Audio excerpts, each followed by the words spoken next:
दोस्तों, एक लड़का और लड़की का तलाक होना था। जब जज के सामने कोर्ट में दोनों पेश होते हैं और जज के सामने खड़े होते हैं और जज बोलते हैं कि बताओ आपको तलाक लेना है, तो पहले लड़का को बोलते हैं तो लड़का बोलते हैं कि बिल्कुल मुझे तलाक चाहिए। और जब लड़की की बारी आती है तो जज लड़की से पूछते हैं कि बताओ आपको भी तलाक चाहिए और तलाक देना है क्या। तो जब लड़की जो बात कहती है आप भी सुन के हैरान हो जाओगी। वो बोलती है कि जज साहब, मुझे एक रात इस पति के साथ रात बितानी है, उसके बाद मुझे तलाक चाहिए।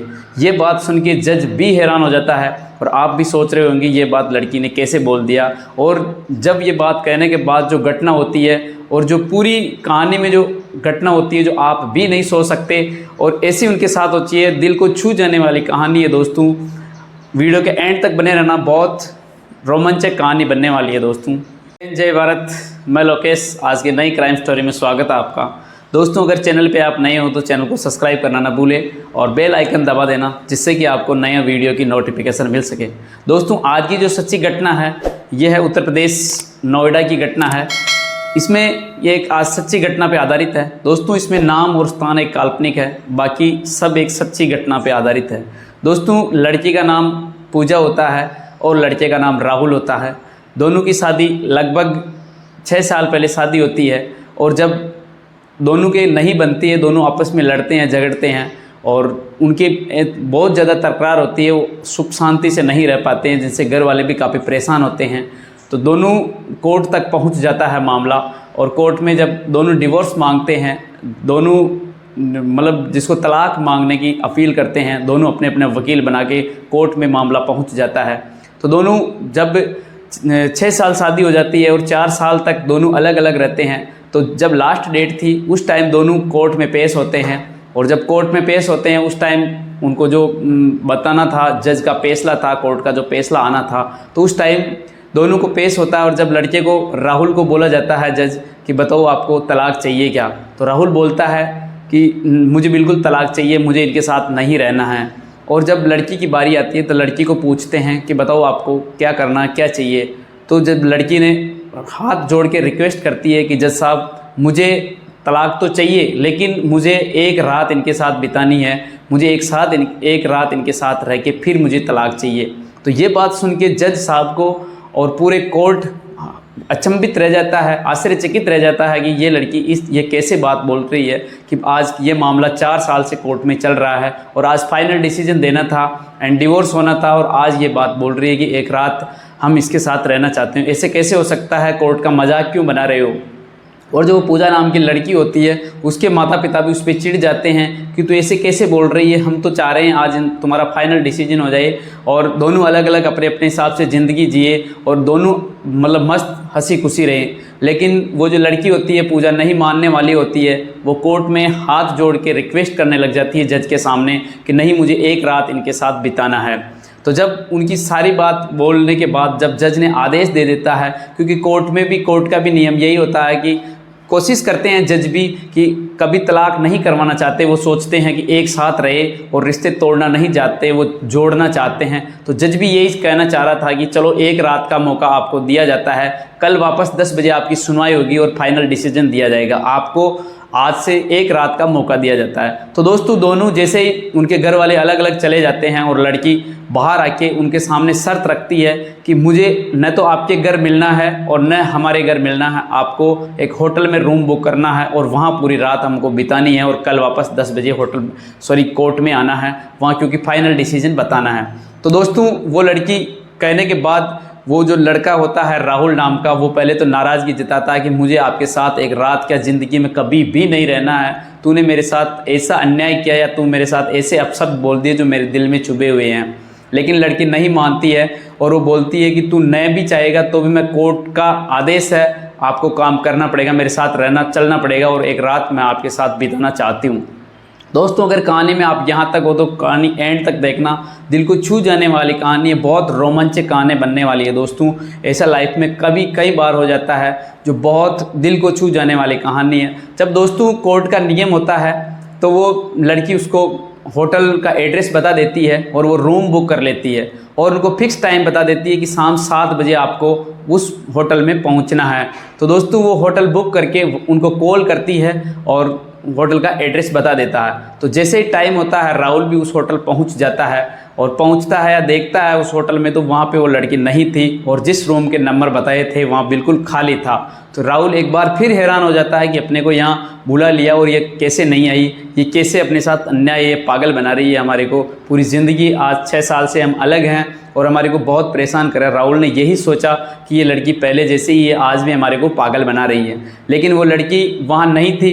जैसे ही कुछ टाइम निकलता वो बैठ जाता है बेड पे, क्योंकि वहाँ उनको पूरी रात रहनी थी, ये कोर्ट का नियम था, कानून का नियम था। वो घर पे भी नहीं जा सकता था, चाह कर भी घर नहीं जा सकता था। दोस्तों वो बेड पे बैठ जाता है। कुछ ही टाइम बाद जो पूजा नाम की वो लड़की होती है, जो उसकी पत्नी होती है, सज धज के, जैसे शादी के अंदर दुल्हन सज धज के आती है उस तरह से सज धज के बहुत अच्छे कपड़े पहन के मेकअप करके उनके सामने आती है, जैसे दुल्हन आती है वैसे, और आके उसके राहुल के पास बेड पे बैठ जाती है और वो उनसे बात करने का मन करती है, उससे बात करने की कोशिश करती है, उनको बार बार मनाती है, लेकिन राहुल नहीं मानने वाला था। क्योंकि राहुल जो भी ऐसा लग रहा था जैसे उस पूजा की बिल्कुल बात सुनता ही नहीं हो, एक तरह से बहरा बन गया था, वो कुछ भी रिएक्शन नहीं दे रहा था उसकी बात पे। लेकिन वो जो पूजा होती है वो उसको पूछती है, बार बार पूछती है कि आप इतना कैसे ये बात होते हो। तो दोस्तों दोनों अपनी पुरानी बातें बोलते हैं और कहते हैं कि आप भी मेरे को इतना परेशान करती थी और मेरे को बहुत बुरे बुरे शब्द बोल दिए थे, जिससे आज ये दिन देखना पड़ रहे हैं और हम आज 6 साल से अलग रह रहे हैं, तो अपनी लाइफ बिल्कुल बर्बाद है। लेकिन पूजा वापस उस पर भी आरोप लगाती है कि आपने भी मेरे को ऐसे ऐसे शब्द बोले हैं जो मैं कह नहीं सकती और आज हम दोनों अलग रह रहे हैं। दोनों आपस में समझाने और समझने की कोशिश करते हैं, लेकिन राहुल नहीं मानने वाला था और पूजा बार बार उनसे यही रिक्वेस्ट कर रही थी, उसके गले लग रही थी, लेकिन वो बार बार वापस दूर कर रहा था। और पूजा ये भी बोल रही थी कि आप मेरे साथ कुछ शारीरिक संबंध बनाओ या बनाने की इच्छा हो तो मुझे बताओ, लेकिन राहुल नहीं मानने वाला था। वो बिल्कुल भी कुछ करने की उनकी इच्छा नहीं थी, लेकिन पूजा की फुल इच्छा हो रही थी, उनका फुल मूड था कि मैं इसके साथ कुछ करूं, क्योंकि आज लास्ट दिन है, क्या पता कल क्या होने वाला है। दोस्तों अब उनकी जो पहले का जो फर्स्ट था उसके बारे में नहीं, उसका अतीत जो बीता हुआ समय था उसके बारे में वो बताने लग जाते हैं। दोनों अपनी अपनी बातें करते हैं और आखिरकार दोनों के बीच में लड़ाई हो जाती है पुरानी बातें छेड़कर कि आपने मेरे साथ ऐसा किया, मेरे पापा मम्मी को ऐसे बोला और मेरे को आपने उस टाइम मारा पीटा। ये सब उनकी अतीत यानी पहले फास्ट का जो टाइम था उनके बारे में उनके बीच में लड़ाई हो जाती है।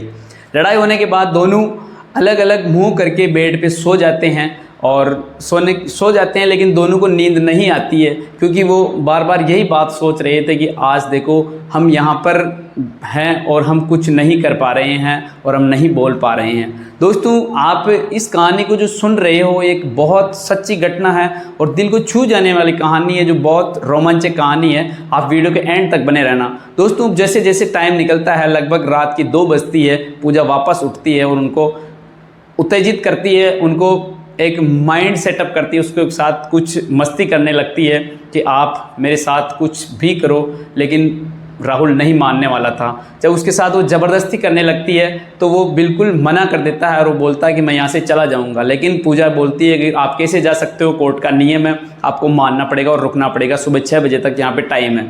जब वो नहीं मानती है तो राहुल उसको बताता है जो आप भी सुन के हैरान हो जाओगे, आपके पैरों तले ज़मीन खिसक जाएगी।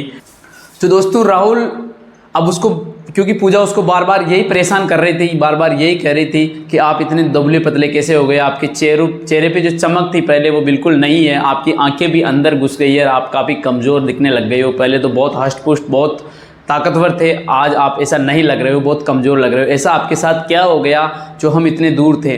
तो राहुल वापस उसको बोलता है कि तू तो एक मेरे को छोड़ के या मेरे से अलग हो गई, मेरे से तेरे को क्या लेना है, तू मेरे बारे में मत सोच, तू तेरे बारे में सोच, तू तेरी ज़िंदगी के बारे में सोच। लेकिन पूजा नहीं मानने वाली थी, उसको तो कुछ करना ही था उसके साथ या उसके साथ रहना ही था। तो राहुल और दोनों की सोच विचार अभी तक रात के 2 बज गए थे, नहीं बन पा रहे थे, दोनों आपस में लड़ रहे थे। तो जब पूजा उसको बार बार सभी चीज़ के बारे में पूछ रही थी, कह रही थी कि ऐसा क्या हो गया, ऐसा क्या हो गया, तो जब वो राहुल उसको बताता है कि देखो मैं ज़िंदगी में मैं जी चाहकर भी मैं जी नहीं सकूँगा, मैं लास्ट 4 या 5 महीने बाद ये दुनिया आपको क्या, मतलब पूजा तेरे को क्या, मैं इस दुनिया को ही छोड़ के चला जाऊँगा। तो ये बात सुन के पूजा के और पैरों तले ज़मीन खिसक जाती है कि ऐसा क्या, या तू ऐसी क्या घटना या क्या हरकत करेगा जिससे कि तू इस दुनिया में नहीं रहेगा। तो राहुल उसको वापस बोलता है कि मेरी इच्छा से नहीं, मेरे को ऐसी बीमारी है जो मैं तेरी ज़िंदगी ख़राब नहीं करना चाहता हूँ और मेरे को कोई देख रेख वाला नहीं है। मैं बिल्कुल अंदर से टूट गया हूँ क्योंकि मेरी पत्नी भी मुझे छोड़ के चली गई है और मेरे माता पिता भी मेरे को इस दुनिया में नहीं है, तो मैं अकेला पड़ गया हूँ। मैं अंदर से बहुत टूट गया हूँ, इस वजह से मैं कमज़ोर हूँ और मुझे ब्लड कैंसर की एक बीमारी है जो मैं जी नहीं सकता हूँ। तो ये बात सुन के पूजा और हैरान हो जाती है, उसके पैरों तले ज़मीन खिसक जाती है कि ऐसा क्या हो गया और ये कितने दिनों से परेशान है और मैं इसको अलग छोड़ के चली गई हूँ। तो दोस्तों ये बात सुन के पूजा और ज़्यादा परेशान हो जाती है और उसको बताती है कि अब लगभग सुबह का टाइम हो गया, 6 बजने में है और अपने को घर निकलने का टाइम हो गया है। अब हम चलते हैं, अपने पास सिर्फ 1 घंटा बचा हुआ है क्योंकि वापस कोर्ट में 10 बजे पेश होना है और अपने को वापस चलना है। तो राहुल बोलता है कि आप चलो, हमारे कोई दिक्कत नहीं है, हमारे को कुछ भी नहीं करना। लेकिन पूजा वापस एक बार और बात रिपीट करती है, उसके मन की इच्छा थी, यानी उसकी अंदर से जिस्म जाग रहा था, यानी उसकी साफ कहे तो उससे वो शारीरिक संबंध बनाना चाहती थी, लेकिन राहुल नहीं मानने वाला था। अब दोस्तों नहीं मानने, पूरी जिद करने के बाद भी राहुल नहीं मानता है, तो वो बोलता है चलो कोई बात नहीं, आप अपने घर जाओ। तो दोनों सुबह का समय 6 बजते हैं और होटल के रूम से अपने अपने घर चले जाते हैं और अपने फैमिली के साथ जाते हैं और रहते हैं। और अब अपने पास क्योंकि 10 बजे कोर्ट में भी पहुंचना होता है, दोनों अपनी अपनी फैमिली उसको पूछते हैं कि रात में आपके साथ क्या हुआ, आप कैसे रहे, मतलब आपकी ज़िंदगी में थोड़ा सा बदलाव आया या नहीं आया। लेकिन दोनों कुछ भी नहीं बताते हैं। और तो दोस्तों दोनों कोर्ट में पहुंच जाते हैं और दोनों को कटघरे में खड़ा कर दिया जाता है और जज साहब बैठ जाते हैं, अपने अपने वकील खड़े हो जाते हैं और दोनों अपनी अपनी पैरवी करने लग जाते हैं। और सभी को यही आस लग रही थी कि दोनों एक रात गुजारी है तो हो सकता है ये रिश्ता नहीं टूटेगा, बच जाएगा और दोनों आपस में ज़िंदगी जीने लग जाएंगे। लेकिन दोस्तों सभी का जब ये सोच रहे थे, सभी यही सोच रहे थे, लेकिन क्या पता क्या होने वाला था, सबके अपने अपने मन में था। जज साहब भी खुश थे कि एक रात का मौका दिया है, अब ये रिश्ता नहीं ख़राब हो। तो पहले जज साहब उनको पूछते हैं राहुल को, बताओ आपको क्या चाहिए, आप इनके साथ रहना चाहते हो या नहीं। तो राहुल बोलता है मुझे डिवोर्स चाहिए, मुझे तलाक चाहिए, मुझे इसके साथ नहीं रहना है। तो उनकी बात जज साहब लिख लेते हैं, उनकी तरफ से नोट कर लेते हैं। और जब पूजा को पूछते हैं, उनकी पत्नी को पूछते हैं कि बताओ आपको क्या करना है, इनके साथ रहना है या तलाक देना है। तो वो बोलती है कि मुझे राहुल के साथ रहना है, मैं इसके अलग नहीं रह सकती हूँ। जब ये पहले मेरे साथ रहते थे तो मैं इसके साथ कहीं व्रत करती थी, मैं इसकी लंबी उम्र की प्रार्थना करती थी भगवान से और मैं व्रत करती थी। मैं अब इसको अलग नहीं छोड़ सकती हूँ। अब पहले ये सुख में इसके साथ रही थी, लेकिन अब इसके साथ बहुत दुख की घड़ी है, मैं इसको नहीं छोड़ सकती हूँ। तो जब वापस जज उसको पूछते हैं कि इसके क्यों दुख की घड़ी क्यों है, ये तो अलग ज़िंदगी शादी कर लेगा, अलग ज़िंदगी बसा लेगा और तू भी ज़िंदगी दूसरी बसा ले, ऐसी बात नहीं है। जब ये राज़ी नहीं है तो इसके साथ तू क्यों रहना चाहती है। तो जब पूजा बताती है उसको कि देखो इसको ब्लड कैंसर है और मैं इसके साथ रहना चाहती हूँ, मैं इसकी सेवा करना चाहती हूँ। तो दोस्तों ये बात सुन के बहुत अच्छा लगा जज साहब को और उन्होंने बता दिया कि अगर आप इसके साथ रहना चाहते हो तो राहुल बताओ आप रखोगे या नहीं रखोगे। तो जब उनकी जिद के सामने राहुल भी झुक जाता है और जब जज साहब उनको फैसला सुना देते हैं कि आप दोनों ज़िंदगी रहो, हंसी खुशी रहो, तो ये बात सुन के जो पूजा के घर वाले होते हैं वो बहुत भड़क जाते हैं, नाराज़ हो जाते हैं कि ऐसे कैसे हो सकता है, जब तेरे को पता है कि इसके ब्लड कैंसर है, ये कुछ ही टाइम बाद, कुछ ही समय बाद मर जाएगा, तो तू इसके साथ क्यों रहना चाहती है। लेकिन पूजा नहीं मानने वाली थी, उसको तो सिर्फ वो बोल रही मेरे पति के साथ रहूँगी, मैं खुश रहूँगी, जब तक रहेंगे साथ रहेंगे, मैं इसकी दुख की घड़ी को निकालूंगी। तो जज साहब आदेश दे देते हैं कि दोनों साथ रहो, हंसी खुशी रहो और उनका रिश्ता बरकरार रखने की यही प्रार्थना करते हैं। और सभी अपने अपने घर चले जाते हैं और पूजा और राहुल भी अपने घर चले जाते हैं और अपनी ज़िंदगी में काफ़ी अच्छे तरीके से जीने लग जाते हैं और राहुल का इलाज भी कराती हैं और पूजा काफ़ी सेवा करती है। और ऊपर वाले के आशीर्वाद से और सहयोग से उनकी दुआ लगी तो राहुल की भी स्वास्थ्य काफ़ी अच्छी हद तक ठीक होने लग जाता है और ज़िंदगी अच्छी खासी चलने लग जाती है। दोस्तों आज की कहानी कैसी लगी और कमेंट सेक्शन में ज़रूर बताना। हमारा उद्देश्य किसी को प्रताड़ित करना, दुखी करना या आत्मा को ठेस पहुंचाना नहीं है। हमारा उद्देश्य सावधान, अलर्ट और सतर्क करने का है। और अगर आप चैनल पर नए हो तो चैनल को सब्सक्राइब करना भूलें। जय हिंद, जय भारत। मिलते हैं नेक्स्ट क्राइम स्टोरी में।